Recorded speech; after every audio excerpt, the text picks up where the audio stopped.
Depuis des siècles, mon peuple veille dans les profondeurs invisibles du monde. Nous sommes les Nagas. Les hommes autrefois nous honoraient. Puis, au fil des siècles, ils ont oublié notre existence. Nous sommes devenus une simple légende, un rêve ému qu'on raconte au coin du feu. Un mythe trop lumineux pour être encore tenu comme vrai. Pourtant, mon peuple vit bel et bien. Nous veillons depuis l'aube de la terre. Nous sommes les anciens. Profondément sous terre, nous avons érigé des prouesses d'architecture. Nous possédons nos lacs, nos océans secrets, nos mystères impénétrables par l'œil mortel. Nous sommes fiers de notre art éternel, car les Nagas ont toujours été considérés comme de prodigieux artistes. Nous chantons, nous dansons, nous honorons le mystère qui enveloppe toute vie. Notre joie est celle de pouvoir vivre dans le ventre chaud de la terre, à l'abri de la tristesse du monde des hommes. Les Nagas ont aussi découvert les sons à l'origine de cet univers. Et nous les utilisons pour déployer de formidables visions, pour faire soulever les pierres, ou pour parler avec les êtres mythiques qui peuplent les océans profonds, comme le Léviathan. Nous sommes fiers de nos connaissances, nous les gardons jalousement. Nos trésors sont matériels, mais avant tout spirituels. Nous savons que le savoir sacré ne peut pas être enseigné à tout le monde, et encore moins aux hommes.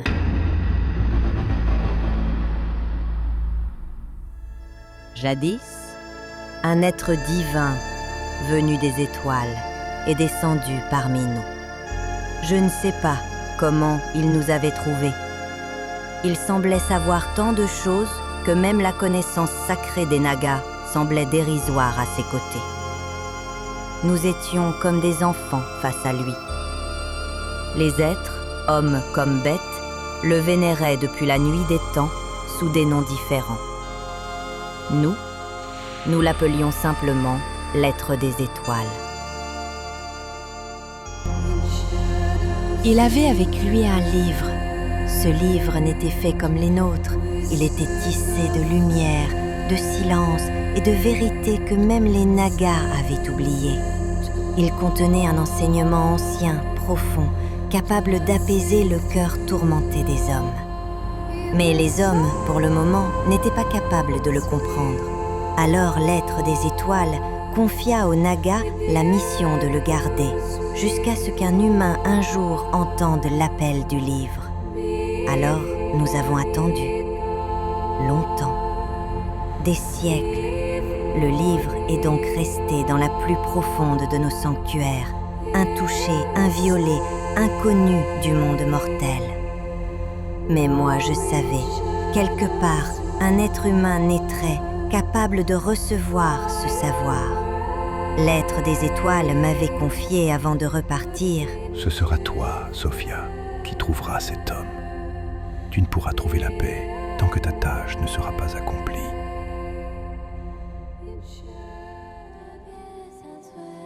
En secret, certaines nuits je rejoignais la surface de la terre, là où le ciel est un feu vivant, là où la cascade chante les souvenirs du monde ancien et des merveilles qui restent à naître. Les esprits y étaient nombreux. Ils murmuraient en secret le cantique mystérieux de la nuit. Ils apaisaient mon cœur troublé. Car malgré toute cette beauté et la vie paisible de mon peuple, je n'avais pas oublié ma quête. Et mon âme brûlait de ne pas accomplir la raison de son existence. Et un jour, je le vis, l'homme. Il marchait les pieds nus dans le sanctuaire de la nuit. Il était comme un rêve, une ébauche silencieuse, une promesse rappelée. Avait-il entendu ma voix pour s'aventurer si loin de son monde? Je me suis cachée et je l'ai regardé. Il dormait parfois paisiblement, mais son visage au réveil paraissait inquiet. Que cherchait-il ici? Je sentais la fatigue de son âme. Dans mon esprit, son nom apparut. Adamati.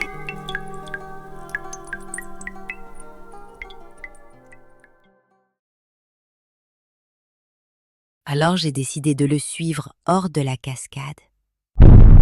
J'ai découvert son monde.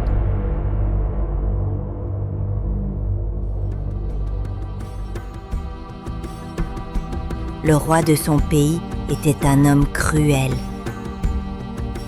Il régnait sans partage. Sa richesse venait de la guerre, de la conquête et du pillage.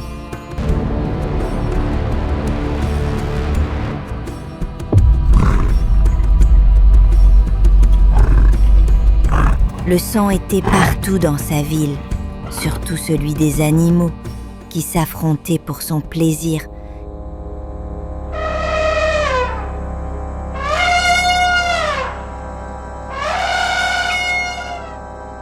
Les hommes étaient ivres du vin de la mort. Chaque visage témoignait de l'allégeance de l'homme à la bête. Chaque murmure laissait entrevoir la fascination des abîmes. La grandeur des ancêtres qui avaient autrefois construit cette ville avait été définitivement perdue.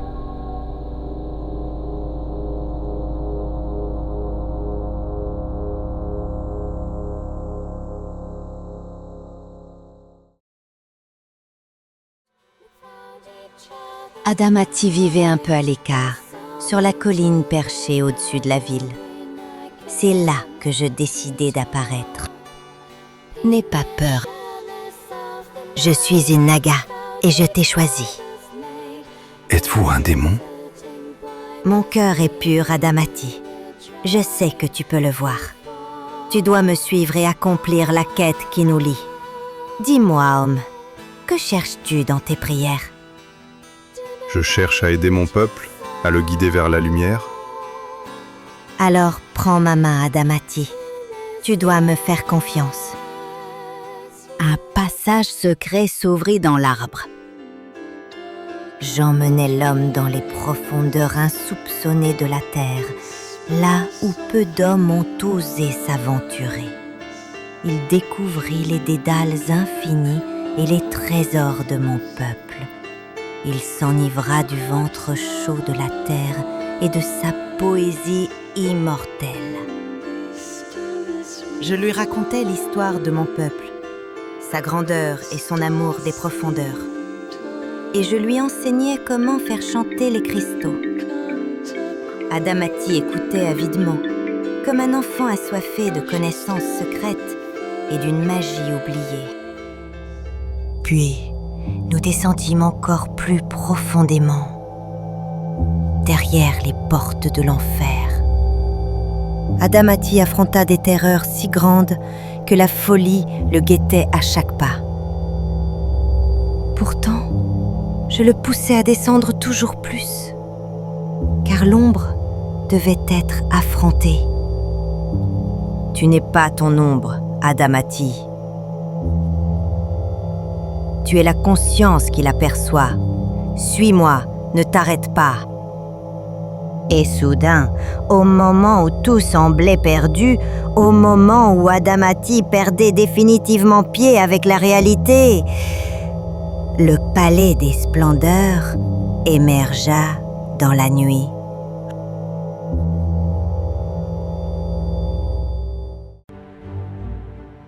En buvant de la source sacrée, Adamati retrouva ses esprits.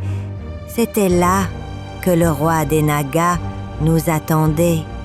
Les Nagas s'étonnaient de voir un humain si profondément sous terre. Cela n'était jamais arrivé auparavant, de mémoire de serpent. Le roi des Nagas observa longtemps Adamati.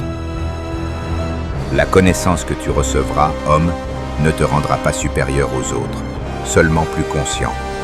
Je ne veux rien pour moi-même, mais pour aider mon peuple. Alors tu seras initié, humain, car ma très chère fille, Sophia, t'a choisi.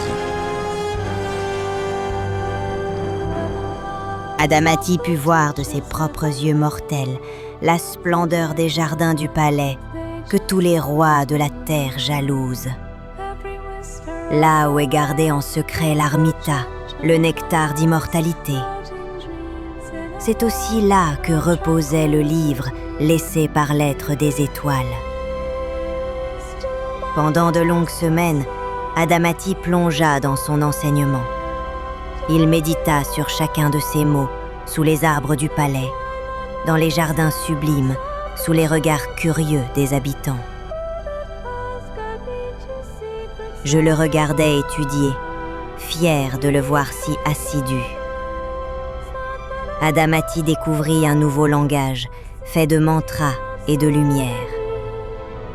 Parfois, nous entendions la voix de l'être des étoiles s'élever des pages. La vie est comme un rêve. Ces images sont impermanentes. Le substrat du monde n'est pas la matière, mais l'esprit, la conscience ou le vide. Rien n'est séparé, ni l'homme de la bête, ni le serpent de la pierre. Et le livre lui enseigna clairement les racines de la souffrance lorsque l'homme s'identifie à un ego illusoire et à un corps passager. La libération est de sortir de cette hypnose, comme le rêveur qui prend conscience que les apparences du rêve sont seulement les vagues de son propre esprit.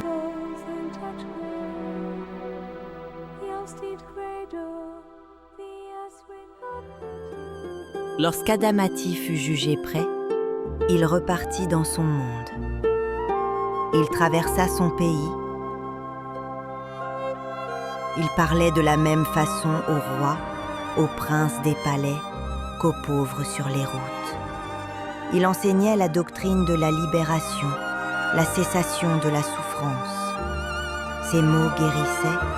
Ceux qui comprenaient son message voyaient leur cœur s'éveiller à leur tour, comme une contagion sublime, comme un vent de liberté et d'espoir. Les paroles d'Adamati se répandirent dans les 4 coins du pays. Même les enfants qui l'entouraient savaient que le monde avait changé.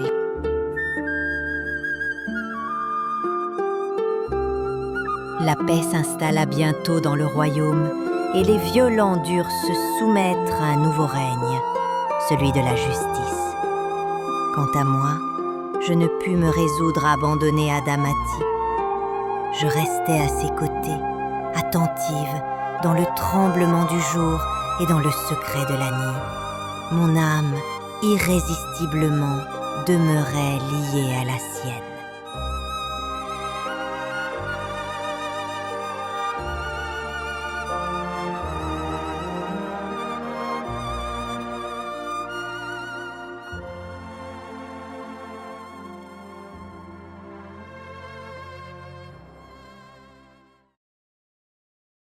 Je t'en prie, je t'en conjure, mère tant aimée aux bras de miel, enveloppe la race qui souffre et qui peine, brise la carapace et l'armure de l'humanité, de larmes et de haine, au cœur de la demeure des rêves, dans les arbres brumeux où les hommes écoutent. Attisonne l'appétit de